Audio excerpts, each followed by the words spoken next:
So today we're going to be given an example on how to go about interpreting the regressions of a quadratic model. But before we do that, I just want to do like a very fast review of nonlinear models and specifically the quadratic model. So in generally, so what are nonlinear models? Well, very simple words, basically are models that show no curvature. And another way to think about nonlinear models, and this is important for interpretation of regression results, are models where the marginal effects change from point to point. Okay, so those are kind of the two main characteristics of nonlinear models. And also, if we compare with just like a linear model is just a line, and the marginal effects are constant throughout all the points, or all the x values. So we said that we will talk about two types of nonlinear models in this class. The first one is the quadratic model, and the second are the log models. And we already talked about the theory behind the quadratic models. So the first thing is that the quadratic model, we have the term x and also the square of x. If you think in terms of Excel, so one column will have our variable, any variable, explanatory variable, and in another column we'll have that explanatory variable. In terms of the shapes, basically quadratic models, the shape of quadratic models are given by parabolas, and we have our U shape that open up or down, and the shape of the parabola depends on the sign of the beta 2 coefficient. So this is if beta 2 is less than 0. We have this inverse U-shape curve parabola, and if it's positive, we have like a U-shape. And so for interpretations, we said that the beta naught coefficient is just the average value of y when the x's are equal to 0. We also say that beta 1 and beta 2 do not have very interesting interpretations. What we're mainly interested in doing with the quadratic model is calculating this marginal effect, which again, a marginal effect is the effect of an additional unit of x on y. And this is the formula for the calculation of the marginal effect for the quadratic model is beta 1 plus 2 beta 2 times x.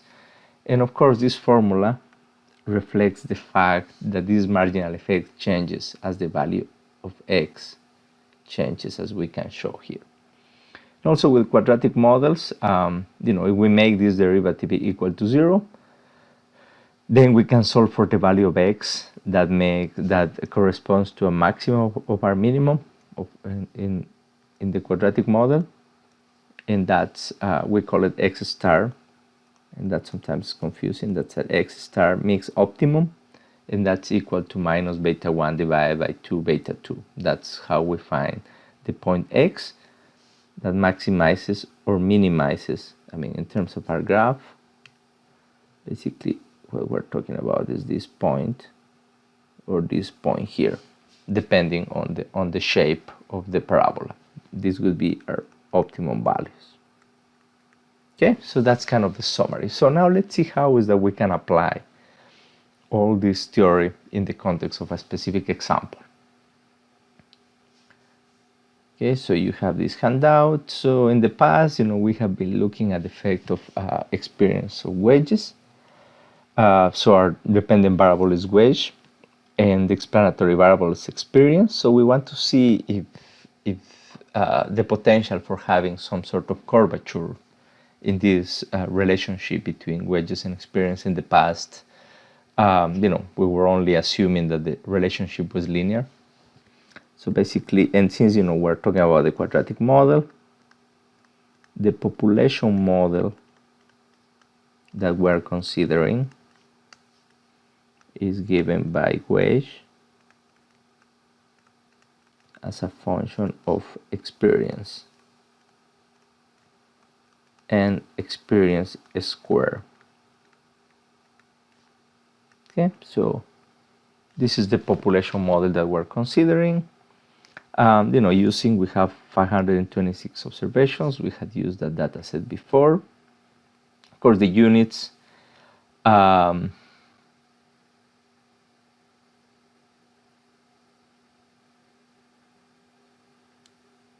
So let me see the units.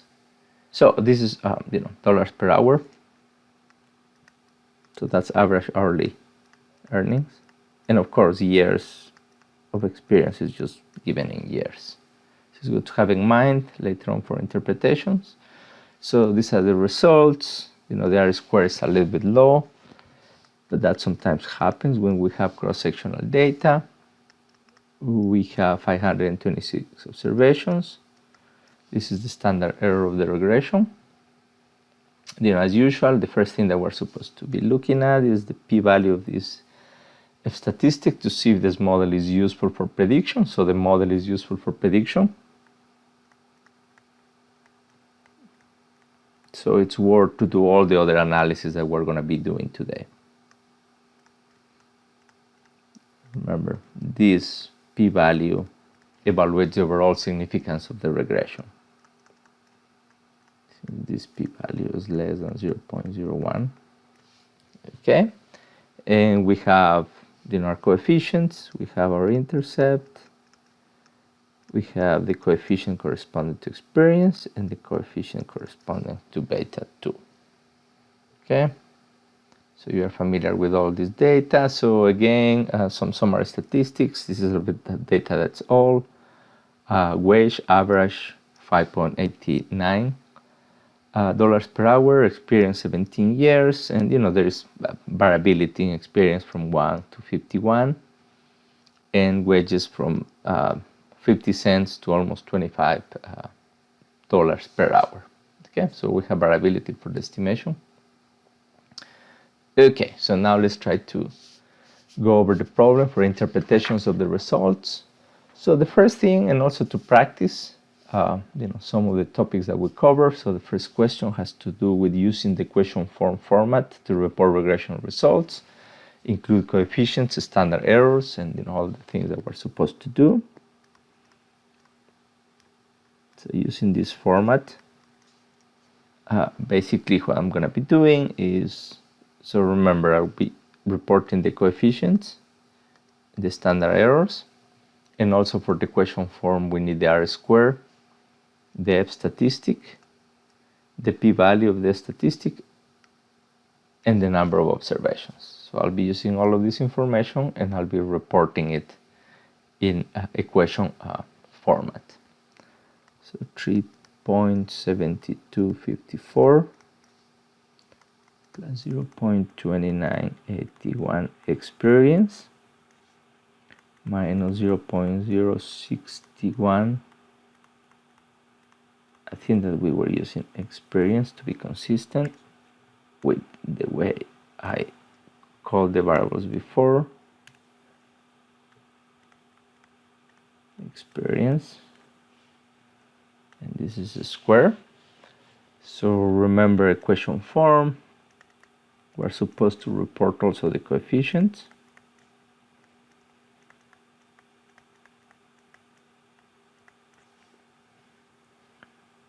Zero 0.0009. So that it looks nice. Okay, so again, what I did here, I use all of these coefficients. I didn't talk about that, but you can see that the three coefficients are significant at the 5% level or even at the 1% level. So it's interesting to look at that. So we also need to report the R-square, 0.0928 and 526, and F statistic 26.7398, and that corresponds to a p-value that is less than 0.01. So we know that this model is useful for prediction. Okay.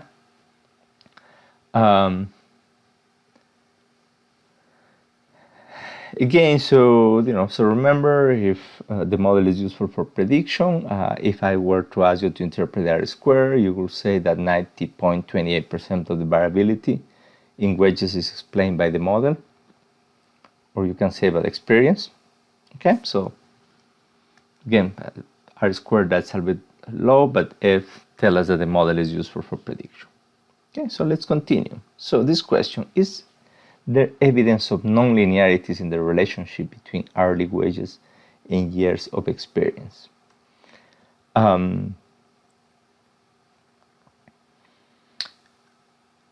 order for us to answer this question, it's good to remember, the model that we just estimated, the model that we're considering right now, that it's a model when we have the quadratic term. So remember that basically in this question we're saying, okay, so is it worth to estimate this nonlinear model, or is enough with estimating a linear model? Or, I guess what I'm telling you is, in terms of equations, is which of these models is necessary. Okay, so which model is better in a way.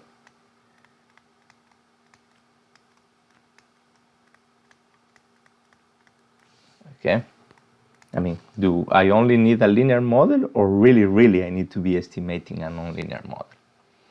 So, and therefore, in order for us to try to answer this question, to see if there's really evidence of nonlinearities in the relationship, we'll be looking at this coefficient for beta 2. Okay, so if there is evidence that that's statistically different than 0, that will tell us that we really need to be estimating a nonlinear model. If there is no evidence that that beta 2 coefficient is different than 0, well, if there is evidence that the beta 2 is equal to 0, we should be estimating a linear model. If, on the other hand, we find evidence that is different than 0, then we should be estimating a nonlinear model. Okay, so I'm summarize that in words. Basically, to answer the question,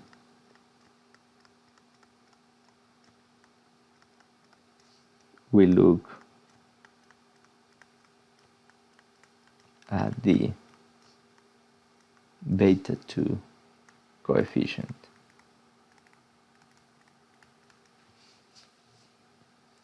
Since non-significance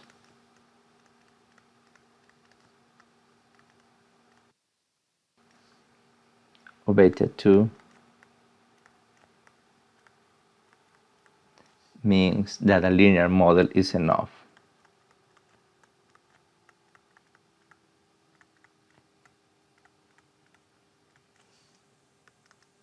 And I don't know, I apologize, the thing is jumping on me. It's very sensitive. I'm still trying to learn to use. Means that a linear model is enough. I need to know what not to touch. Okay, so the null hypothesis to answer the question is going to be that beta no is equal to 0 versus the alternative that beta 2 is different than 0. Okay, so again, we can use the p-value approach. So that's the null, the alternative.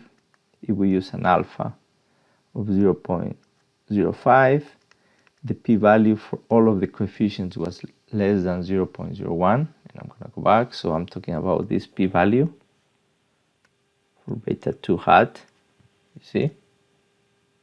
So less than 0.01. So since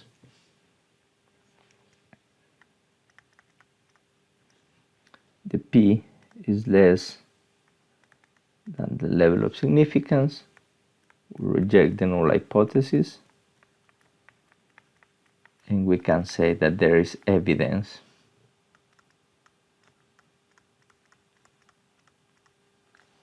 of nonlinearities in the relationship.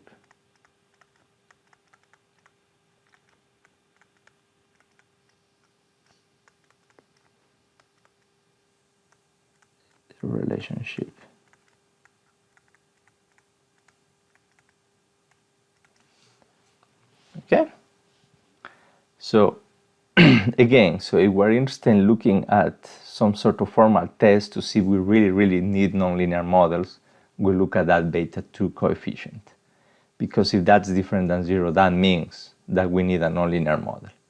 If it's 0, that means that the linear model is enough. So the next question is sketch the relation between hourly earnings and years of experience. And basically sketch, I just want you to think about what's the shape. Okay, so the question that I want you to be thinking in your mind is if we have a U that opens up, or it's inverse U shape. Okay, just think 2 seconds. If I was in class, I would be asking you this question. Well, so remember, in order for us to know the shape, we need to be looking at the sign of beta 2. So beta 2 happens to be negative. See, minus 0.01. Remember, beta 2 is negative, and therefore the shape is going to be like an inverse U shape. Again, if an exam or something like that, I ask you to sketch the relationship, I don't need the exact values. It's just, I need to know what's the shape of the relationship. And that sometimes that's enough, because, sometimes a priori, you kind of know what's the shape that you are expecting, and looking at that sign allows you to see if the results that you are getting make sense or not. Okay, so let's look at the next question. What's the effect of an additional year of experience on hourly earnings? I already provide you the equation for the marginal effect. So remember, that's what we call the marginal effect, and that's beta 1 plus 2 beta 2x. So in the context of our estimated model, well, and I'm going to use the actual name of the variables. So the derivative of our estimated wage model with respect to experience, that is equal to 0.2981, which was the beta 1 coefficient, plus 2 times minus 0.00. Let me see, I'm going to go back again. So 2 zeros, so beta 1 0.2981 and beta 2 minus 0.0061. 61 and times experience. Okay, so that's kind of the equation. And what I've done here, I'm using the estimated values. So remember, this marginal effect is going to depend on the specific years of experience. So that's why here I'm asking you to calculate the marginal effect for specific values of experience. So let's see when experience is equal to 0.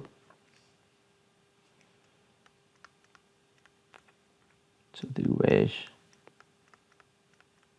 the experience is going to be equal to 0.2981 plus 2 minus 0.0061, and it's going to be times 0. And that is just 0.2981.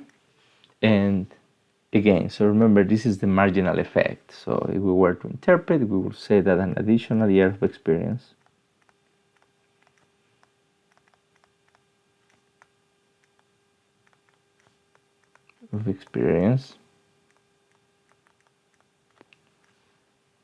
increases wages, or is predicted to increase wages,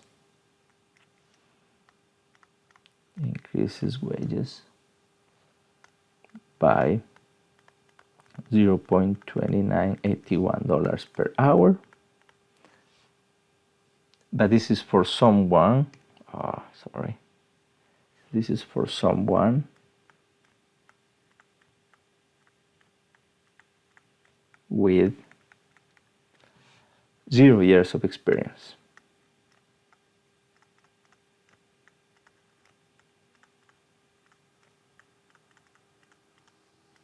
Okay, so that's the interpretation of that. I mean, the same way that we used to interpret our coefficients. But here, this is a marginal effect. that is specific for a value of years of experience. So let's apply the same formula, but for somebody with 5 years of experience.